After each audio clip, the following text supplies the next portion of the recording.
US President Joe Biden has held fresh talks with his Ukrainian counterpart about how to deter Russia from a possible invasion. He repeated the warning that an attack on Kyiv could begin any day as NATO allies supply Ukraine with additional weaponry to help defend itself. In the last few hours, Ukraine's ambassador in Britain has raised the option of abandoning NATO ambitions if it means averting war with Russia. For more on this, I'm joined by the head of Ukraine's mission in Canberra, Volodymyr Shalkivskyi. Thanks very much for your time today in a pretty troubling time for your country.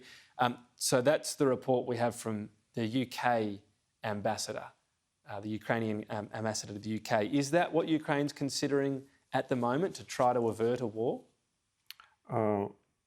That's a good question. Thank you for raising it. Well, I'd like to stress that European integration and Euro-Atlantic integration is actually written in our constitution. So it's not kind of very flexible decision to make. And that is why we, as each country in the world, is looking for peace, but not at any price.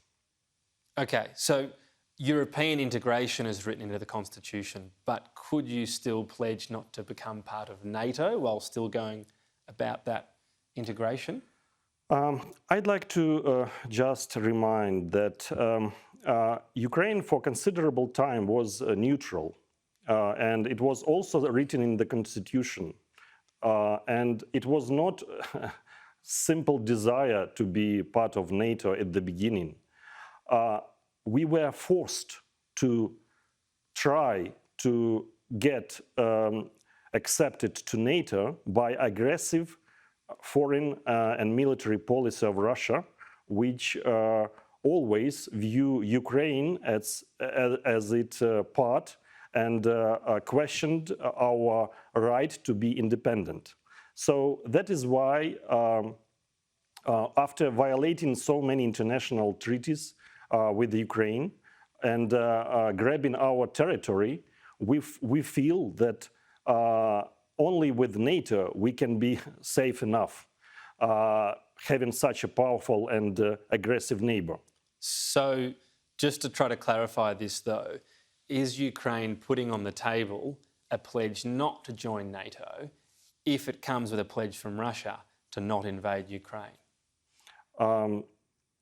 We, of course, ready to discuss and have talks during these challenging times with everyone in order to avoid worst-case scenario. But I can only express my personal view that it would be really hard not only change constitution, but to change mindset of the majority of population of Ukraine who supports NATO membership, because more than 50% of population of Ukraine supports it. So even if the government would like to kind of make some concessions, there will be a significant internal issue for discussion. Okay, so you see it as a very difficult bargaining chip. Do you have any information from your government that this is on the table? I don't have such information. You don't? Okay, all right. So when we're looking at this situation right now, you've got this massing of Russian forces, well in excess of 100,000, 20 kilometres or so from Kyiv. A little bit more, yeah. Does it feel as though an invasion's coming?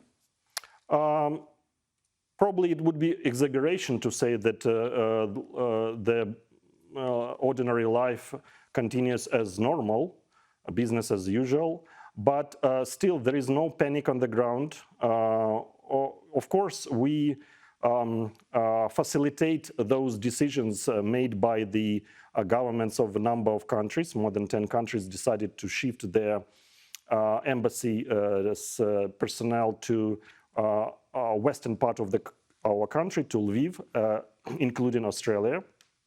We respect this decision, as every government in the world needs to take care and safeguard and avoid worst-case scenarios in terms of their citizens. But again, as every government in the world, we would like to keep situation under control inside the country. And that is why panic is really something that we would like to avoid for sure. Do countries pulling out embassy staff contribute to the panic, or are you saying that's fair enough that they do that? We respect this decision, Okay. but it doesn't contribute positively on the general situation. The contribution from countries, Australia seems to be willing to be a part of financial sanctions against Russia. Is that a fair enough contribution? You wouldn't expect anything more? We will appreciate any kind of assistance that Australian government will find possible to provide in order, first of all, to boost our defense capabilities. We again, we understand that military assistance not on the table, not on the agenda, but we hope that we will be able to, yes, to find mutual ground for the assistance from Australian side. Given the previous experience, Australia provided medical supply and uniform and cyber assistance in the past. Okay. I just want to talk about what might happen. I understand you don't want to talk about this as a fait accompli, and it's not. But if Russia does invade, you've got a situation where you've got a big army and a lot of citizens armed as well. The mindset of Ukraine, and this feels insensitive to ask, but do you think it's a case of them willing to fight to the death if they have to try to defend the country and hang on to freedom? Yes, for sure. I believe that, there will be no people in the streets in Ukraine with flowers greeting Russian soldiers. There will be heavy fighting, taking into account that we have quite a strong army, one of the biggest army in Europe, 250 personnel. We appreciate all assistance that we received from our international partners that already boost our defense capabilities. And taking into account that significant amount, majority of the population is ready to resist, is ready to protect, some with hunting rifles, some with other devices. We will use any kind of military and technical capabilities means that we have in our disposal in order to protect our country. It's quite something to contemplate from here in Australia. Individual citizens, people with families willing to make that sacrifice with the arrival of the Russian army, willing to die so their country might remain free.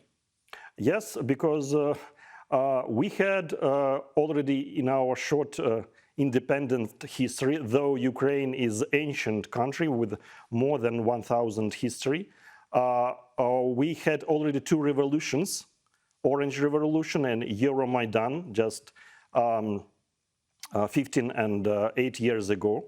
And they actually were violent because people were ready to sacrifice their lives in order to be free, in order to have country be able to choose their foreign policy priorities and pursue its development in any direction it finds possible.